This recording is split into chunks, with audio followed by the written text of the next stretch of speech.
Bonjour et bienvenue dans ce premier épisode de l'Odyssée transgénérationnelle, le podcast dédié à la psychogénéalogie et à l'analyse transgénérationnelle.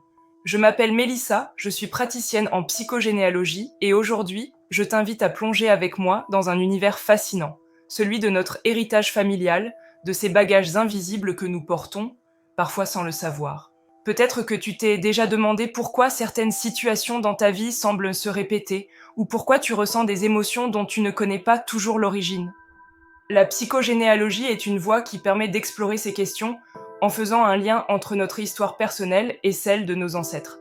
Alors, dans ce premier épisode, je vais te parler des bases de cette approche, de son évolution au fil du temps, et bien sûr, de ce qu'elle peut t'apporter si tu ressens l'envie d'explorer ton histoire familiale. Commençons par la base. Qu'est-ce que la psychogénéalogie ? Eh bien, pour faire simple, c'est une méthode thérapeutique qui s'intéresse à la manière dont les événements vécus par nos ancêtres influencent notre vie actuelle. Cela inclut leurs traumas, leurs secrets, leurs schémas de comportement, mais aussi leurs forces, leur résilience. On se rend compte que certains événements non résolus peuvent se transmettre de génération en génération, parfois sans qu'on s'en rende compte. Ce concept a été popularisé par Anne Ancelin Schutzenberger, une psychologue française, dans les années 1980. C'est elle qui a vraiment posé les fondations de la psychogénéalogie moderne avec son livre Aïe, mes aïeux. Elle y explique que nous sommes tous liés par un loyalisme invisible, c'est-à-dire une forme d'attachement inconscient à notre lignée, qui nous pousse parfois à reproduire les mêmes schémas que nos ancêtres, même lorsque ces schémas ne nous conviennent pas. Alors, pourquoi consulter ? Cette approche est particulièrement bénéfique pour les personnes qui sentent un poids sur leurs épaules sans vraiment comprendre d'où il vient.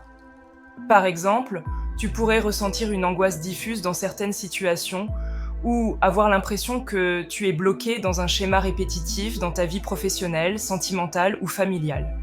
C'est à ce moment-là qu'une analyse transgénérationnelle peut faire la différence. En allant explorer les événements marquants de ton histoire familiale, tu peux mettre en lumière certains blocages ou croyances limitantes que tu as héritées sans le savoir. Et ce qui est formidable, c'est que cette prise de conscience te permet ensuite de te libérer de ces schémas, de vivre ta propre vie selon tes propres termes. Un autre aspect très intéressant de la psychogénéalogie, c'est qu'elle ne se concentre pas uniquement sur les aspects négatifs de notre héritage familial. Elle permet aussi de valoriser les ressources, les talents, les forces que nous avons hérité de nos ancêtres. Parce que oui, dans notre arbre généalogique, il y a aussi des perles de sagesse, des trésors de résilience.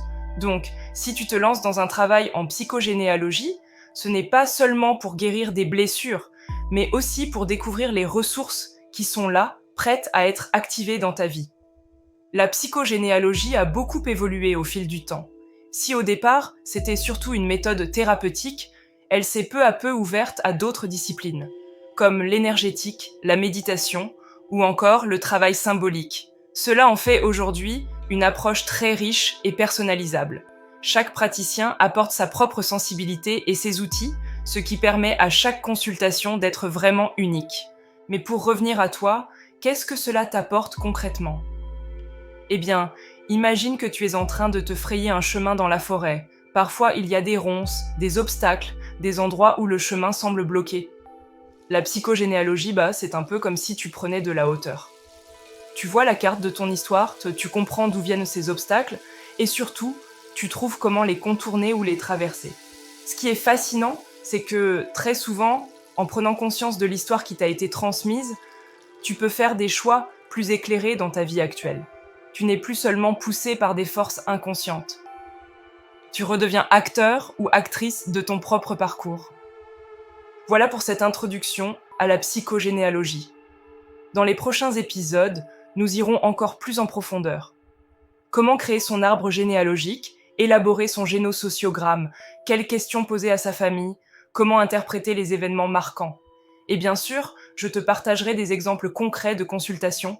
Tu pourras alors te faire une idée plus précise de la manière dont ce travail peut t'aider. Si ce que je t'ai partagé aujourd'hui résonne en toi, je t'invite à poursuivre l'exploration de ton arbre, à prendre conscience de tout ce que tu portes et pourquoi pas à prendre rendez-vous pour une consultation. Ensemble, nous pourrons mettre en lumière les aspects de ton histoire qui demandent à être explorés et guéris. Je te remercie de m'avoir écouté et je te dis à très bientôt pour un nouvel épisode. D'ici là, prends soin de toi et de ton histoire familiale.